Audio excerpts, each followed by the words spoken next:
Today I'm going to share my top 100 tips to help you cook the perfect steak.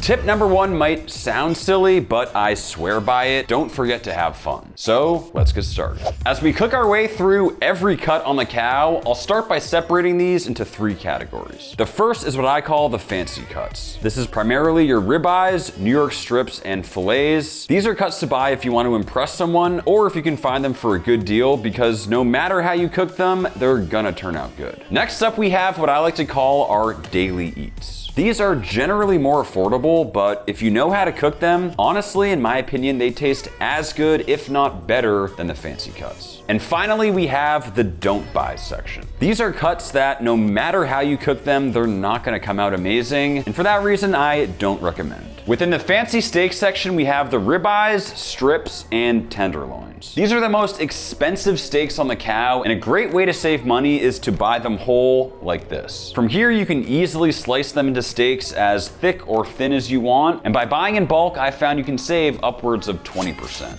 This is a whole strip loin. It's where we get our New York strip steaks, but as you'll see, there's 2 very distinct sides. There's this side here that looks great. It's nice and consistent. Completely different if you compare it to this side here. This one is way less consistent with tons of chewy fibers running throughout. And side by side, you can really see just how stark the difference is. I promise this steak will be incredibly chewy. Keep in mind, these are the exact same price, so when you're choosing your New York strips, make sure you're selective and try to find ones that look just like this. Another tip related to the strip loin is if you're hosting people, consider treating it like a prime rib. This strip loin here costs $200, whereas this whole rib roast cost $300. And as you can see, once it's cooked, even though we don't have that cap, it does look very similar to a traditional prime rib. And based on my experience, your guests will be just as satisfied. I mean, that is as good as any prime rib I've ever had. Another steak that falls into our fancy steaks category is the Porterhouse or T-bone.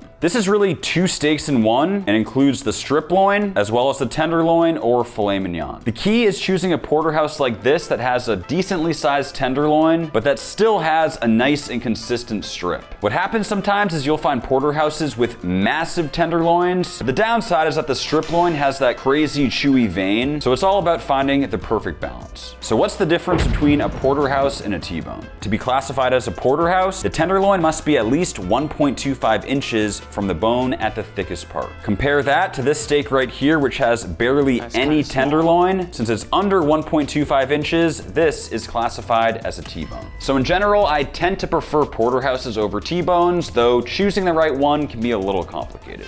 Now, if you buy a whole tenderloin, you should be aware of all the components. We have the tail, the center cut Chateaubriand, and the head. I like to remove the tail right around here. This part here is great to slice up for a super premium stir fry. This whole center cut area is great for something like a beef Wellington or to slice some amazing filet mignon steaks. Then finally, we have the head, which we can trim up for a premium roast or also slice it up for a stir fry. It's not as uniform as a nice filet mignon, but it's still really high quality meat. And the last of our fancy cuts is gonna be the ribeye. And just like the strip, there are 2 very different sides. First, we have what's called the chuck end or the front of the animal. You can see how it has phenomenal marbling, but most importantly, it has a big ribeye cap. This is the most prized cut on the entire animal, and it's why steaks from this side are so incredible. Now let's compare that to this side here. As you can see, slightly worse marbling, but again, the most important thing here, the cap on this side is tiny. These are 2 steaks cut from different sides of the exact same loin, but as you can see, the difference in quality is astounding. The marbling is also a lot better, something we'll talk about later on. So when you're at the store looking for ribeyes, always choose the steak that looks like this. So because the chuck side with that nice big cap is so high quality, I like to reserve these for beautiful steaks. When we cut down to a place where that ribeye cap starts to get really small, have no fear because we still have a great use for it. This is the section I prefer using as a prime rib. Even though the cap isn't huge, because it's cooked as one whole piece, it still comes out super great. And when it comes to prime rib, I do have one quick tip. It's subtle, but in my opinion, extremely important. There's this layer of fat over the top of a rib roast that if you don't remove, often peels back by the end of it, completely ruining the crust and making it look honestly horrible. To remove it, all you have to do is peel just that very first layer of that fat and silver skin. This stuff here here is super thick silver skin that nobody wants to eat. The end result, if you don't remove it, will often lead to these kind of bald spots where there's no crust development, no seasoning, and it just doesn't look great. If you cut your own steaks, you'll often find yourself with a bunch of trimmings, and there's two great uses for them. If it's primarily all fat, a great use is rendering it down into some amazing beef tallow. But if there's good pieces of meat mixed in, easily my favorite thing is to grind them up into burgers. Not only can you customize the fat content to your liking, but you'll also find that with burgers you grind yourself, the crust and flavor is just far superior. Now, before we move past ribeyes, let's talk about the different types. These are the four you'll commonly see in the store. You have your boneless ribeye, your bone-in ribeye, where they kind of shear through the bones. You have your cowboy ribeye, which is gonna be super thick because they don't cut through bone and literally give you a whole one. And then finally, you have the beast, which is your tomahawk ribeye. This one's also gonna be quite thick as they give you a whole bone, only it extends far beyond. Keep in mind, for a steak like this, you are paying for the bone, which you obviously can't eat. So while it's not necessarily the best deal, I mean, this steak right here is just so fun to cook. I also have to point out that for all of these bone-in ribeyes and all bone-in steaks in general, the bone itself does not actually impart any additional flavor. That is a myth that has been busted. We got so many steaks here, there is no possible way I can eat these all before they go bad, but fortunately, I have a solution. I highly recommend everybody invests in a vacuum sealer. They cost about 50 bucks, but it'll quickly pay itself off. You just throw your steak in the bag, seal it up. From here, you can just freeze it, and this steak will literally stay good for years with zero freezer burn. On the topic of freezing, don't be afraid to do it. Steaks stay good in the freezer for months and even years. The only key is to only freeze them once. Once defrosted, I'd recommend trying to eat it. So what exactly is the best way to defrost a steak? One thing I can tell you is that these defrosting boards are a complete scam. Best case scenario is to throw this in the fridge overnight. However, if you are in a pinch, throwing your steak in a bowl of water, just like so, is totally fine as well, and it'll be a lot quicker. As you can see, this steak is filled with specks of fat, and it's time we talk about how fat equals flavor. It's this internal fat that's known as marbling, and generally, the more there is, the better the flavor. Let's compare how different this steak is to this tenderloin right here. As you can see, this tenderloin has almost no marbling. It is way more lean. So while the steak is extremely tender, it is gonna have a lot less flavor than this ribeye right here. All that said, more marbling, more flavor. So while some cuts like a ribeye are just naturally more marbled than a tenderloin, within the same cut, you'll also find some variance, and that's where grades come in. In the US, we have 3 grades: Select, Choice, and Prime. Select steaks have virtually zero marbling. I'd stay far away because they're gonna be tough, dry, and very chewy. Choice grade is gonna have more average marbling, and they're perfect for a weeknight steak. And finally, we have Prime, which can have some truly crazy marbling. These are gonna be more expensive, but worth it every once in a while. Now, this right here is the ultimate tip. The grading system in the US is sometimes flawed, and you can often take advantage. What you wanna look for are steaks that are punching above their weight class. This is a steak that was graded as choice or average. But as you can see, the marbling is insane, and this could easily pass for prime. And the beauty of the whole thing is that this steak was priced at choice, meaning we got an incredible deal. This whole concept also works in the other direction. So I actually lied to you guys and told you that this was a select steak, when the reality is this was priced at choice, meaning this steak here and this steak here were the exact same price. Say what?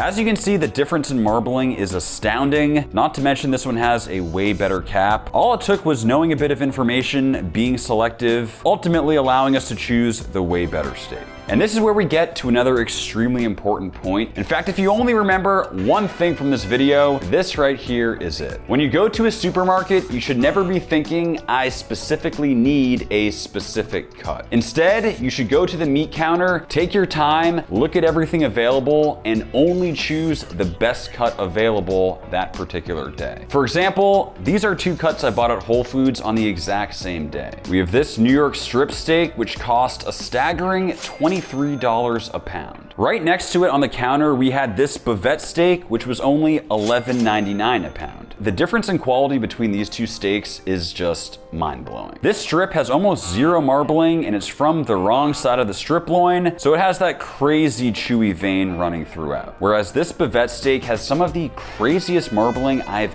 ever seen on a cut like this. And the best part is, it was half the price. Another thing to mention is that you don't necessarily need to go to a really crazy, premium, expensive store to find great meat. In fact, I often get my stuff from BJ's or Costco. As long as you understand the concept of using your eyes and choosing the best steak that day, you'll typically find great stuff at many different stores. You also may have noticed that this steak has a gray appearance. That is due to oxidation, and I want you guys to be aware that oxidation / the gray appearance does not equal rotten. And butchers will often put steaks like these on sale, which can lead to some good finds. When searing in a pan, I almost exclusively like to only season with salt. If anything else, maybe just a little bit of black pepper. Other things with super fine granules like garlic powder or a barbecue rub, specifically one with sugar, is definitely gonna burn. If we season with those sorts of things, we'll often be left with a burned exterior like this, while the inside is still completely raw. This combination is not what you're looking for when it comes to steak. When it comes to seasoning, should you add a binder? Personally, I would say it's not necessary, but if you are going to, I like to use a high smoke point oil like avocado oil. Specifically, if you're pan searing, make sure to avoid using any sort of sauce as a binder. You would never want to add something like barbecue sauce that has additional sugars. Now, I like kosher salt specifically for a few reasons. What you'll find with kosher salt is the granules are quite big, a lot bigger than something like table salt. What that means is that it's actually less salty, which has to do with the surface area. The other key thing with kosher salt is the granules are very consistent in size. Unlike something like flaky salt, they're also very easy to see when seasoning something like a steak. So for reference, see what happens when I season with table salt. As you can see, it quickly absorbs and it's very difficult to see how much I'm adding. Now let's compare that to kosher salt. You can really see each granule hitting the steak, allowing for very even and consistent disbursement of salt. Now let's talk about how much to season. For a steak with an average thickness, something like this here visually is perfect. However, I will say it is very difficult to over salt a steak, especially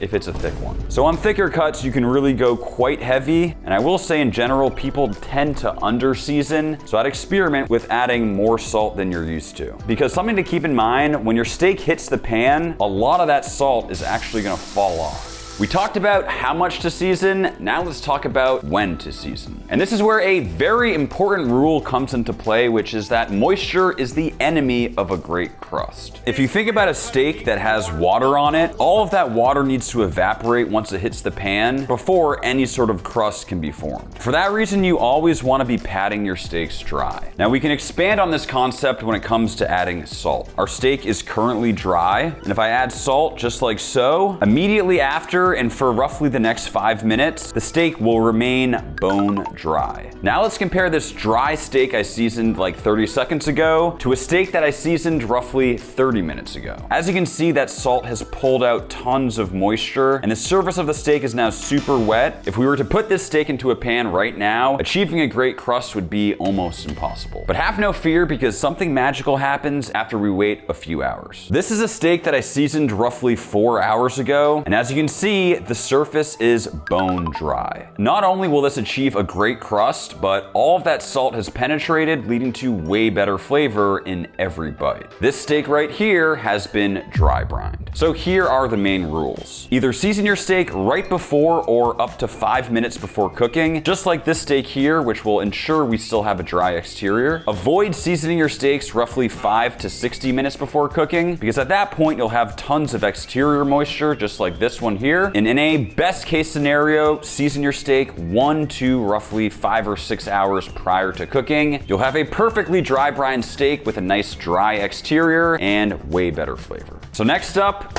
how to properly dry brine. If I have the time and I know I'm dry brining, I'm actually not gonna use any binder, so we won't be needing this. I had also mentioned how it's virtually impossible to over-season. That is not the case when it comes to dry brining. It is definitely possible to add too much salt, given that all of it will be absorbed. So on a roughly 1 1/4 inch steak, something around this should be perfect. I'll just pat it in, flip, hit the other side the exact same way, and I'll just get the sides seasoned up a little bit with the extra on the board. Now this next part's important. Try to avoid putting it directly on a plate like this. Again, the whole point is to get that exterior completely dry on all sides. If it's sitting on a plate like this, the top will dry out nicely, but unfortunately the bottom will have zero airflow and will remain super wet. So the key is throwing it on something like this rack right here, allowing all sides, the top and the bottom, to fully dry out. Next, you'll just throw this in the fridge for a few hours. And this is the result. As you can see, both sides are completely bone dry, which is perfect. Now, the amount of time you let this dry brine is sort of up to you. I recommend anywhere from like 1 to roughly 6 hours. You can go overnight, and I actually used to recommend it. However, nowadays I try to avoid that. I find that if you dry brine too excessively, it will lead to a bit of a gray band. And also keep in mind, once it's been dry brined, definitely don't salt it again. However, from here, you can add something like black pepper if you want and get right to searing. Now let's talk about the difference between dry brine and dry age. Some OGs might remember this one. This is our pumpkin spice dry age from 4 years ago. Remember we were talking about vacuum sealing and how it preserves freshness? This still looks incredible. Zero freezer burn. This is a dry aged steak. Dry aged steaks start as whole roasts that are placed into dry agers, which are essentially fridges with a very specific temperature and humidity control. The result is a steak that is a lot more tender. The beefy flavor is also concentrated, and if it's been dry aged long enough, it can also develop nutty and almost funky, kind of like blue cheese flavors. It almost smells like apple pie. It still smells so fresh. Now, dry aged steaks are extremely expensive at the store, so my rule of thumb is to only buy one that's been dry aged at least 25, but ideally at least 30 days. 30 days plus is when you can really start to taste and appreciate those dry aged flavors, but a lot of places will only dry age like 10 or 14 days, which in my opinion just isn't worth it for the price. That's why the next tip is to always ask the butcher how long it's been dry aged, and if they don't have an answer, it's probably worth staying away. For the dry aged ribeyes there, how long are they dry aged for? I'm the manager, they don't tell us, they just dry aged. Another thing you might encounter with dry aged steaks is this exterior called the pellicle. If you see it and it looks super dry and desiccated like this, it's very important to always remove. Now the plot thickens because a lot of steaks you'll find at the supermarket will be listed as being aged, but be aware that that does not mean it's been dry aged. As you can see, this steak is listed as aged. If it doesn't specifically say dry aged, then you can be sure it has not been dry aged. There's a difference between something called wet aging and dry aging. You don't need to get too far into the specifics, but just know that essentially every steak you buy at the supermarket has been wet aged. Only a very specific amount have been dry aged. So the point here is if it doesn't specifically say dry aged, then it is not worth paying a premium just because they put the word aged on it. Another super important Another super important point to mention is that butcher's twine is your best friend and everybody should invest in some. And this right here is a perfect reason why. This is a super common and very sad sight when it comes to ribeyes. And because it's all kind of pulled apart during the cooking process, that rib cap will be super overcooked, this will be undercooked, and it's just a complete mess. No need to go super tight at all, just enough so it holds its shape and cooks evenly. Okay, I promise it is finally actually time to cook, but there is one extremely important point you guys have to understand. When you're cooking a steak, there are two primary variables we have to contend with. The first is our desire to create a nice, thick, and flavorful crust, whereas the second is our desire for a nice edge-to-edge, even doneness on the inside. And these are sort of at odds with each other because in order to achieve a thick crust, we need super high heat, but on the other hand, in order to achieve a nice edge-to-edge, medium rare internal, we need lower, more even heat. So what this inevitably means is that if you cook over super high heat, you'll often guarantee a great crust. The drawback is you'll sometimes have a less even cook on the inside. You can see here how there's a significant gray band, which is not what you want. On the other hand, in this case, we're using way less heat. The major drawback here is that there's essentially zero crust, but as you can see, the inside looks great with that perfect edge-to-edge medium rare. But have no fear, because there are ways we can achieve the best of both worlds. In order to ensure a great crust as well as that nice edge-to-edge medium rare, it's important to recognize whether you're cooking a thick steak or a thin steak. We'll start by talking about a thick one. To optimally cook a thick steak, it's going to require a two-step cooking process. The first is using low heat to achieve that nice edge-to-edge medium rare, which is only then followed by more intense heat for the crust. This is a technique called reverse searing. Reverse searing simply means starting your steak in a low temperature cooking environment. In this case, I'm using an oven set to 250 Fahrenheit, but you can easily use a smoker or the cool side of a grill. Even sous vide would fall under this category. Just like that, it's been an hour in that low temperature cooking environment. I pulled at 125 Fahrenheit, and we should have a perfect edge-to-edge medium rare, given that we used low heat. But as you can see, there's absolutely no crust. But have no fear, this is something we can easily fix. Even though the reverse searing process dried it out, I still like to pat it as dry as possible, because don't forget the rule, moisture is the enemy of a good crust. It's time to move on to the second step in this cooking process, where we use intense heat. In this case, I'm searing on a super hot pan, but you can easily sear over a really hot gas grill, over charcoal, or you can even use a flamethrower. The result is we're left with a beautiful crust on the outside, and slicing into it, even though it was a super thick steak, we have that really nice gradient, that perfect edge-to-edge medium rare. In my opinion, this right here is perfection in steak form. You already know I gotta go for a bite. Wow, I love steak. So guys, I know this video may be a little more boring than some of my other ones, but let me know down in the comments what you think of it and if you enjoy this type of video. Another quick point when it comes to reverse searing and grilling bone-in steaks is to always face the bone towards the heat source. So in this case, I know the back of my oven gets hotter than the front, so if I were to cook this tomahawk, I'd want to make sure the bone is facing the back to protect the meat. If, for example, I was reverse searing this tomahawk on the grill, I'd make sure that bone was facing the fire or the charcoal. As mentioned, this is going to protect the meat and allow for a more even doneness. And when it comes to searing over super high heat, it's critical to choose the right cooking oil. It all comes down to smoke point, and believe it or not, butter is a terrible choice when it comes to searing a steak. The higher the smoke point, the hotter we're able to sear without it burning and making everything sooty and your house smelling terrible. Things like butter and olive oil have a relatively low smoke point, while something like avocado oil, the gold standard, has a super high smoke point. So when it comes to high heat searing, truly avocado is the best and is by far the one I recommend the most. Since we want extremely high heat, it's critical that we let our pan heat up. A cast iron is the gold standard when it comes to searing pans, primarily because it has that thick bottom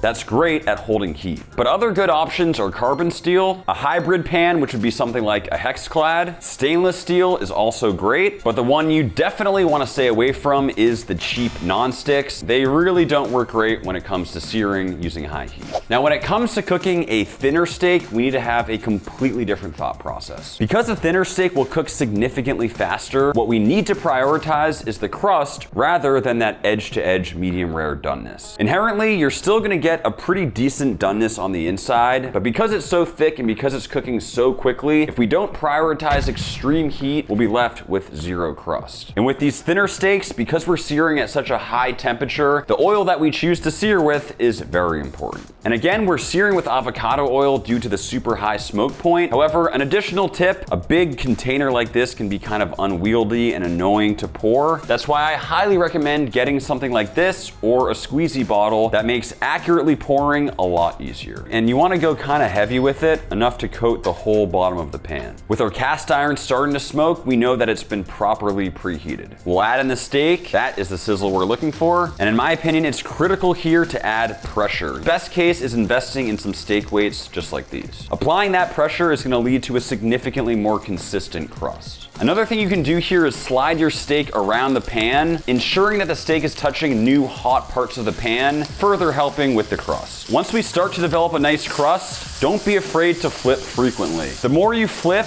the more even that internal temp will be.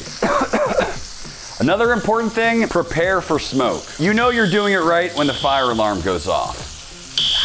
You'll notice how I'm only cooking one steak on this pan. You really want to avoid overcrowding it with too many steaks on there. It'll lead to steaming and just worse crusts overall. And as you can see, even though this steak was super thin, because we prioritized super high heat, we're left with a great crust. Now that our steak is cooked, it's important to rest the meat. In the case of a really thin steak, you only have to rest it probably 5 minutes. If it's thicker, it can be anywhere from 5 to 10. Resting allows those hot juices to redistribute and kind of relax through the steak. In a best case scenario, you're actually gonna wanna rest your steak on a rack. In doing so, you'll have airflow on both sides, preserving that bottom crust. Because we used super high heat, we got that great crust. And given that it was a thin steak, we also got a pretty nice edge-to-edge medium rare with a limited gray band. So again, the key here on a thin steak, prioritize that really high heat and you'll be left with a beautiful looking steak like this. We've talked about searing very thick steaks. We've also talked about searing extremely thin steaks. Now let's talk about something a little more average, roughly 1 inch to 1.5 inches, where there are a few subtle nuances. We're still gonna wanna use high heat, but because this steak is thicker than the last one, we're not gonna want it to be too intense. Again, the thicker the steak, the more gently we wanna cook it. Once our crust is formed, this is a great opportunity on a steak of this thickness to butter baste. The key is to only add the butter once we've nearly completed the crust, and also make sure you add enough of it. Also, throwing in herbs like rosemary and thyme as well as garlic is a great way to add additional flavor. You want that hot butter to strengthen the crust, as well as more evenly cook that steak from all sides. Just be aware that butter basting will lead to significantly more carryover cooking when the steak comes off. How do we know that our steak is done? Now, a lot of people swear by the thumb/poking test, but in my opinion, that is a complete scam. The reality is, a thick steak like this is gonna feel completely different than a thin steak or a steak that was cooked at a different temperature. Depending on the cut, the thickness, and how hot you're cooking, it'll lead to a completely different feeling when you poke on the steak. To ensure you don't ruin your expensive steak and make sure you have the perfect doneness, in my opinion, it's critical to invest in an instant read thermometer. Pull at 110 Fahrenheit for rare, 120 Fahrenheit for medium rare, and roughly 130 for medium and beyond. You'll also find that the temperatures I just gave you are very different than what the USDA recommends. I think for medium rare, they're at like 145 degrees Fahrenheit. That is way overcooked. Just trust me, go with my temps on this one. Keep in mind that even after the steak is off the heat and it's done cooking, its internal temperature will continue to increase. It's typically gonna go up by roughly 10 degrees. If you cook using super high heat or you butter baste, it could be even more than that 10-degree carryover. While that beautiful steak rests, there's still a lot of great flavor in that pan. Sometimes what I like to do is throw in some mushrooms, maybe some onions, and just kind of cook them down in that flavored butter as a nice accompaniment for our steak. Another tip related to internal temps is that each cut on the cow will be optimal at different levels of doneness. The general rule is the more fatty a cut is, the higher the internal temp should be, whereas the more lean and tender a cut is, the more rare it should be. So as an example, let's compare this rich and fatty ribeye compared to this lean and tender tenderloin. Due to all that marbling and richness, this ribeye is going to be perfectly cooked at a medium rare or even a medium doneness. The slightly higher internal temp allows for more rendering and a better mouthfeel. A different situation when it comes to this tenderloin. This is the most tender cut on the entire cow. It is extremely lean with very little marbling, and for that reason, it is best served super rare, just like this. Now, cutting against the grain is an extremely important concept we'll be talking about in a little bit, but when it comes to fancy cuts, it actually doesn't really matter how you slice them. You're paying a mega premium for built-in tenderness, so the way you slice it doesn't really matter. Let's talk about plating. Compound butter is super easy to make and will take your steaks over the top. This is a basic recipe, feel free to customize as you wish. We'll start with some softened butter, chopped thyme, chopped rosemary, and chopped garlic. Yes, we use the fake stuff today because we're being lazy. Mix and roll it up and you'll be left with a beautiful log of compound butter. There are many great uses for this stuff, but what I like to do sometimes is place it down and then actually rest a hot steak over it as it melts into all those flavors. By putting it below the steak instead of on top, we're also protecting that top crust from kind of melting away. Sometimes a good steak needs a good sauce. These are two of my favorites and the recipes are foolproof. The first is a great chimichurri. All of the ingredients are listed on the screen. Really, all you gotta do is combine them and you'll be left with the best fresh, tangy, and herbaceous sauce. Next, we have my classic horseradish cream sauce. Honestly, I don't know which one's my favorite. They're both so different, but also both so easy to make, and they're always a crowd pleaser. Now let's talk about presentation. There is a big difference between this and this. These are the exact same steaks, but the second one is just so much more elevated. And I promise, especially if you're cooking for someone, presentation is key to making a great experience. For one, it's time to ditch the paper and plastic plates. They just don't look good at all. Investing in some cool plates or cutting boards is a great presentation option. Other things to think about are taking slices at an angle and making sure each slice is consistent, incorporating some sauces, perhaps a highlight item like one of these garlic bombs, as well as some premium flaky salt for dipping. So especially if you're like cooking for a date or something, these little details can make all the difference. Speaking of that garlic bomb, it is something everybody needs to know how to make. All you gotta do is chop the top, wrap in tin foil like so that top is exposed, a whole bunch of olive oil, followed by some flaky salt and a little bit of fresh thyme. From here, just roast at 350 for about an hour. And once it starts popping out like this, you know it's done. You can give one of these to each guest for some over-the-top presentation, but truly throwing this roasted garlic over a steak, there is nothing better. With a steak video like this, I got to at least mention Wagyu. These are gonna be the most rich and well-marbled steaks that money can buy. In general, I'd say Wagyu steaks are not worth buying regularly, but I do think everybody should experience a Wagyu A5 steak at least once. If you are gonna try it, I'd recommend serving it with a variety of other steaks that may have less marbling, so you can really taste the difference. But I'd say we've talked enough about super crazy, expensive, and fancy steaks. Now it's time to talk about what I am by far most excited about.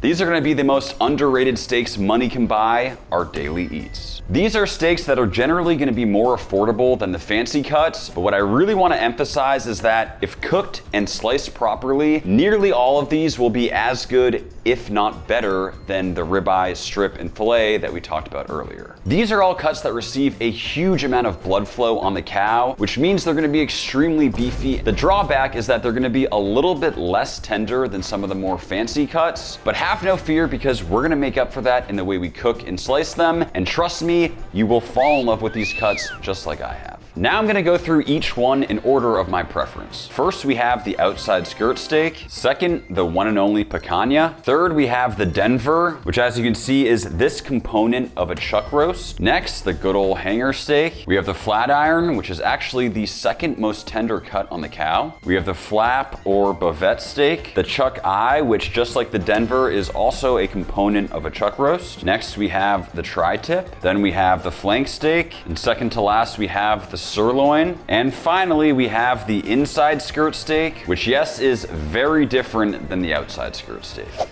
Okay, let's start off with those chuck roasts, which as I mentioned, have the Denver and chuck eye attached. Now, understanding this next tip is a little tricky, but once you do, it very well might change your life. Do you notice a difference between these two chuck roasts? It does take some practice, but I'm gonna show you exactly what to look for. This chuck roast on the right, well, first of all, doesn't have as great marbling, but you'll also see that it has many different muscle groups with none of them being too distinct. They're kind of just all interlaced within each other. Compare that to this one here, which has one dominant muscle to look for, which is this piece right here. It has very distinctive marbling. This is actually a Denver steak. Then moving on to the left, you'll find this area here, which is actually the chuck eye. It's the extension of the ribeye and honestly tastes just as good. So this is where things start to get interesting. Both of these chuck roasts were only $6.99 a pound, insanely cheap, except this one has some extremely valuable cuts within. To get a Denver steak around here, I'm usually paying like 15 to 18 bucks a pound. A chuck eye steak is almost impossible to find. That one can also be north of 15. So while this one here is gonna be primarily cheap stew or like braising meat, because I was selective, this one here has some extremely valuable valuable cuts at an insane price. To retrieve these high value steaks, we start by pulling here, just kind of separating like so, just like that. We have ourselves a beautiful chuck eye steak, and then we'll remove the Denver, just like so. So for just $6.99, we're left with a chuck eye steak that's basically a ribeye on steroids, a Denver steak that's highly unique and extremely flavorful, and finally a little bit of chuck roast that we can grind into burgers or turn into stew meat. I'm telling you guys, for the price, this right here is highway robbery. For all the steaks we mentioned here, this next one is the most important tip. You must slice all of these steaks against the grain if you want them to be tender at all. And flank is the perfect steak to emphasize this point. The grain is the direction in which the muscle fibers are moving. So in this case, the flank has very distinctive muscle fibers, and as you can see, it's very clearly going this way, up and down. When it's cooked and time to slice, the key is cutting perpendicular or against that grain. In this case, it'd be this way. Also guys, just a rule of thumb, the thinner you go on a slice, the more tender it'll be. Now locating the grain on a cooked steak can be a little bit tricky, so here's a quick tip. This right here is a hanger steak. As you can see, the grain is kind of going sideways, which means slicing against the grain would involve going at an angle like this. For reference, the grain on a flat iron is running this way. The tri-tip is running this way. On a skirt steak, it's running the short way like this. On a picanha, it's running like this. The Denver's a little tricky, but it's generally running like so. It almost has the grain structure of like a short rib. To make it easier and give ourselves a guide for once the steak is cooked, showing us how to slice it, what we can do is actually give it a quick nick, showing where against the grain is before it's cooked. So what I can do is actually square it up while raw, perfectly flat like that, giving me a guide for how to slice when the steak is cooked. With our hanger cooked, you can see how we can easily locate that slice we took. It's that angle there that's gonna allow us to perfectly slice against the grain. Also guys, make sure you're using a sharp knife. Either invest in a nice one or just make sure you're sharpening yours. Especially with cuts like this, you don't wanna be smushing the meat. You wanna be taking perfect slices. With every slice, I'm splitting all those muscle fibers. By going directly against the grain, we're significantly increasing tenderness. I'm telling you guys, I would take a perfectly cooked and sliced hanger over a ribeye any day of the week. I know that sounds crazy, but the flavor is just insane.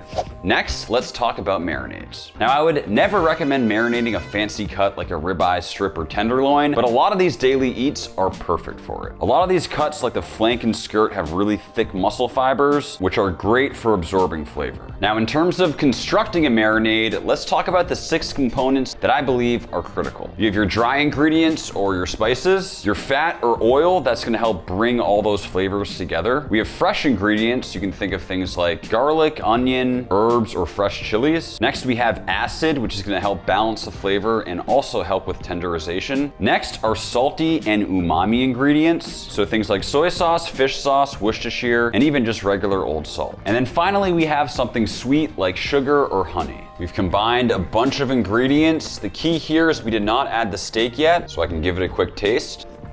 Ooh, so much flavor going on. Needs a little bit more lemon. So just kind of tinkering with it and adding ingredients as you go until it's perfect. And we'll get our flank steak in the marinade. Even just 20 minutes in this will make a big difference, but ideally you'd let it marinate for a few hours or overnight. Let's grill. Now, when it comes to grilling, in my opinion, charcoal always tastes better than gas. And when it comes to charcoal, it's generally broken up into 2 types. We have briquettes and hardwood. Briquettes are gonna burn quite consistently, but not super hot, whereas hardwood's gonna be a little less consistent, but burn a lot more hot and clean. For that reason, in general, I prefer lump.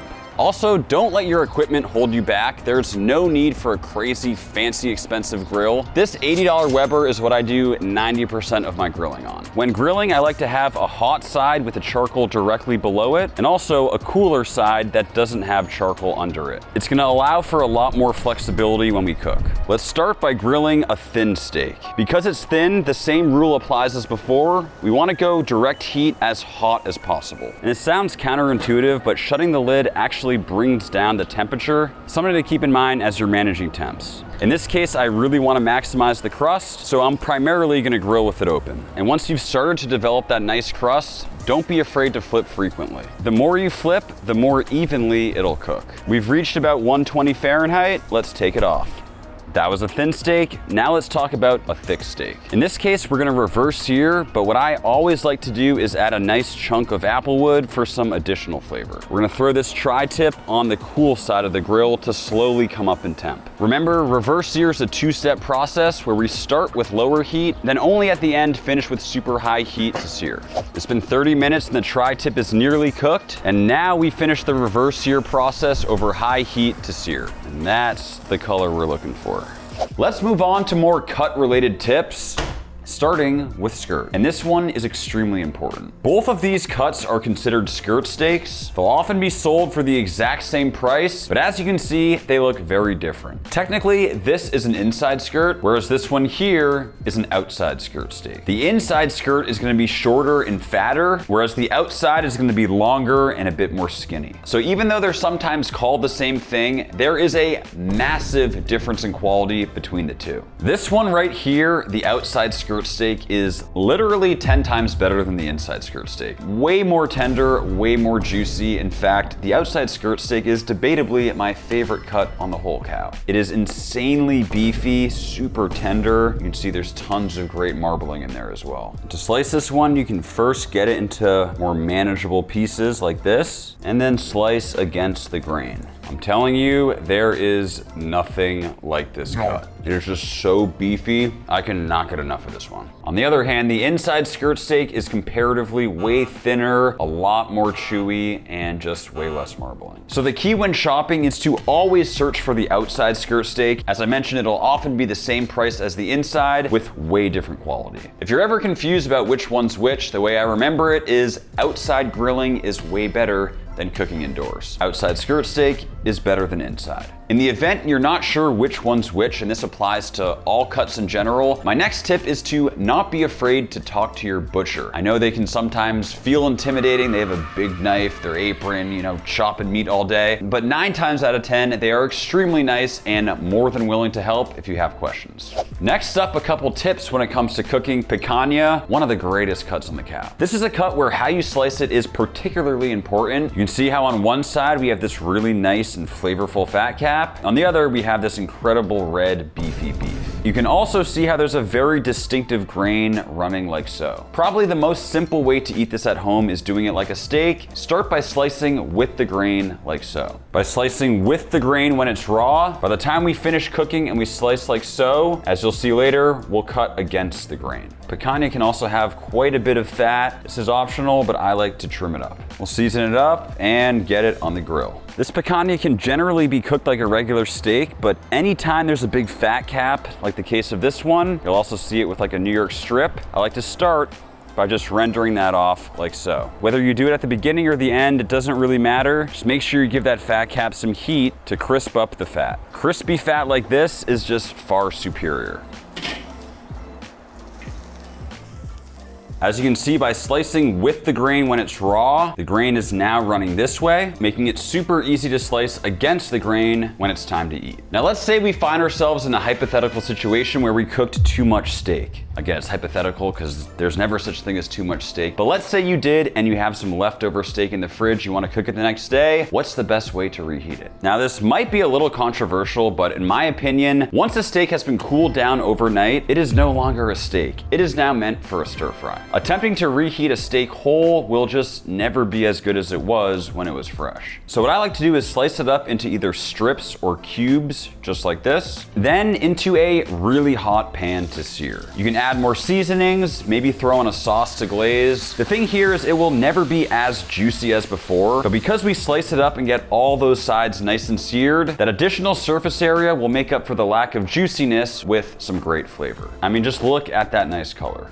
Even though you guys know this is not my favorite, we cannot spend a whole video talking about steak and not mention grass-fed. Personally, I would only recommend grass-fed if you're doing it for the nutrition side of things, and just try to make sure it's grass-fed as well as grass-finished. But from a flavor perspective, it's gonna be a lot less rich, sometimes having these earthy and like kind of irony flavors to it, which for me is not ideal. And we have made it to the don't buy section. These are gonna be extremely lean and tough cuts, like your top and bottom round, as well as the eye round. Now these are cuts I normally would never recommend buying, but if you find yourself with one, this is the way I'd cook it. My recommendation would be to cook it low and slow in an oven or smoker. Take a whole, for example, I-round roast to roughly 120, 125 Fahrenheit internal, and then it's very important to slice super thin against the grain, and you'll have some pretty decent roast beef. Unfortunately, pretty much all other applications of cooking this are gonna come out really tough and really dry. Like, I would not recommend cooking this like a brisket or braising it. Now, if you are intent on cooking something like this top round, like a steak, this is a, ooh, that was dangerous, great opportunity to use a meat tenderizer. By breaking up the muscle fibers, you will make it a lot more tender. Just be aware that the flavor will still not be great given how lean it is. And believe it or not, the meat tenderizer you can buy in the store, this powdered stuff right here, actually also works really well. Just season as you normally would, kind of like it's salt, and just let it sit to work its magic. Now there is one other great use for tough cuts like these, and that is beef jerky. If you're interested in making it, I have a full extensive video, everything you need to know about making jerky. Or if you enjoy our videos and you do want to support our channel, Max Jerky is a great way to do it. It is why we're able to make videos just like this. We've covered a lot today, but if you have any other steak related questions, please drop them down in the comments. I'd love to answer as many as possible. Really hope you guys learned something, and we'll see you next time.